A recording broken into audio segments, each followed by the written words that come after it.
আজকে আমি বানাবো খুব ইজি প্রসেসে চিলি চিকেন। তো চলো দেখো আমি কীরকম বানাই সেটাকে। তো এর জন্য আমি 500 বোনলেস চিকেন নিয়েছি, এটাকে কিউব করে ছোট করে কেটে নিয়েছি। তো এতে প্রথমে দেব লবণ, একটু হলুদ গুঁড়ো, লঙ্কার গুঁড়ো, আর দেব সামান্য গোলমরিচ,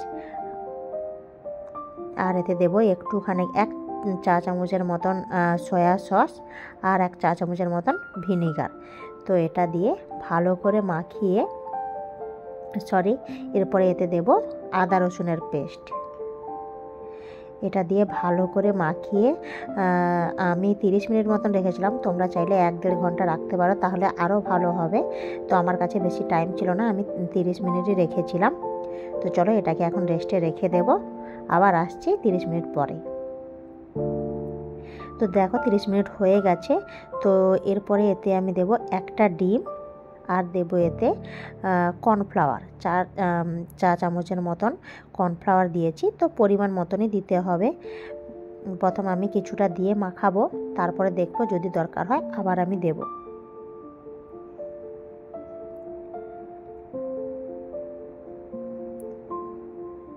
তো এটাতে আমার আর একটু কর্নফ্লাওয়ার লাগবে, তাই আর 1 চামচ দিয়ে দিলাম আমি।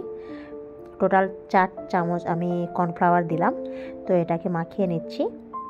আর এতে কি কি লাগবে দেখিয়ে নিই। আমি এখানে কেটে রেখেছি কাঁচা পাকা লঙ্কা 4টা, চিড়ে রেখেছি মাঝখান দিয়ে, আর রসুন কুচি, ক্যাপসিকাম, আর পেঁয়াজ কুচি। পেঁয়াজটা তো মানে পেঁয়াজের 4 ভাগের 1 ভাগ এরকম করে এগুলো খোসাগুলো ছাড়িয়ে নিয়েছি। তো এবার দেখো তেল গরম করে ওখানে চিকেনটাকে মানে পকোড়ার মতন ভেজে নিচ্ছি প্রথমে।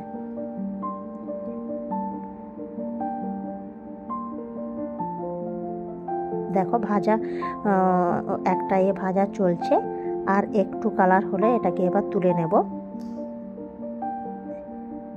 তো আমার পকোড়াগুলো সমস্ত ভাজা হয়ে গেছে।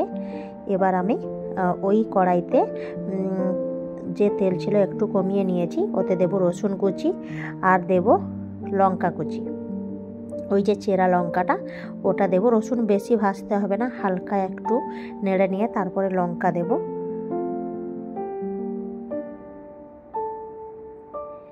তারপর দিয়ে দিলাম ওই যে পেঁয়াজ, যেটাকে পেঁয়াজ কুচিটাই দিয়ে দিলাম। পেঁয়াজটাকে একটু ভেজে নিয়ে, বেশি না, মানে 2-4 বার নেড়ে নিয়ে তারপর এতে দেব ক্যাপসিকাম।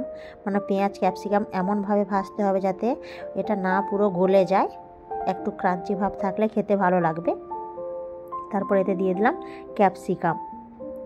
এটাকেও কিউব করে কেটে নিয়েছি, ছোট ছোট করে, দেখতেই পাচ্ছ। তো এটাকে ভালো করে ভেজে নিয়ে এতে দেব লবণ, আর দেব স্বাদ মতন চিনি।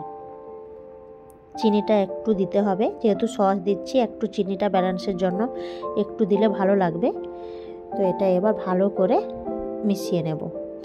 তারপরে দেখো একটা মিক্সিং এতে আমি নিয়েছি 4 চামচ মতন টমেটো সস, আর দেব 2 চামচ চিলি সস। আমার কাছে গ্রিন চিলি ছিল না, রেড চিলি ছিল, তো আমি ওটাই দিয়েছি। তোমরা চাইলে গ্রিন চিলি, রেড চিলি যে কোনো একটা দিতেই পারো। তো আমি রেড চিলি সস 2 চামচ দিচ্ছি, আর দেব 2 চামচ সয়া সস। এটা ভালো করে মিক্সড করে নেব।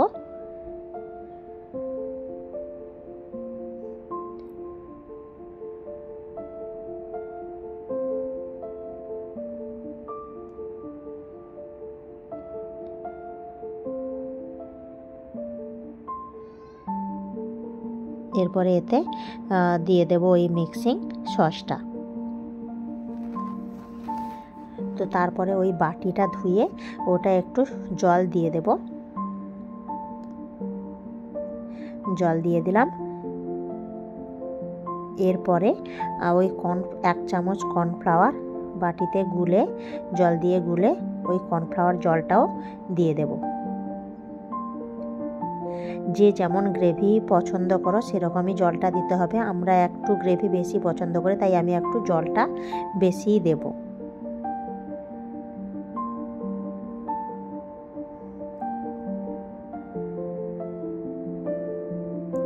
তো এতে আমি আরও একটু জল অ্যাড করেছি পরে, কারণ ওটা মানে কর্নফ্লাওয়ার তো তাড়াতাড়ি টেনে নেয়, ওটা খুব ঠিক হয়ে যায় তাড়াতাড়ি, তাই আর একটু জল দিয়ে চিকেনটা দিয়ে দিলাম। এরপর 2 মিনিট মতন ফুটলেই মানে রেডি চিলি চিকেন। অনেকে ভাবে চিলি চিকেন মানে অনেক কিছু মানে খাটনির পরিশ্রমের থাকে, কিন্তু একদমই না, খুব ইজি, মানে কষা মাংসের চেয়েও এটা আরও তাড়াতাড়ি হয়। আমার তো সেটাই মনে হয়, খুব তাড়াতাড়ি হয়। আর এটার টেস্ট দুর্দান্ত, একবার বানিয়ে দেখো, দারুণ খেতে হয়, দারুণ। তো দেখো প্রায় হয়ে এসছে, এবার আমি অফ করে দেব, কারণ জলটা নয়তো আরও শুকিয়ে যাবে। তো দেখো রেডি আমার চিলি চিকেন। কেমন হয়েছে অবশ্যই জানিও। যদি ভালো লাগে like, comment, share and subscribe করতে কিন্তু একদম ভুলো না। এরকম নতুন নতুন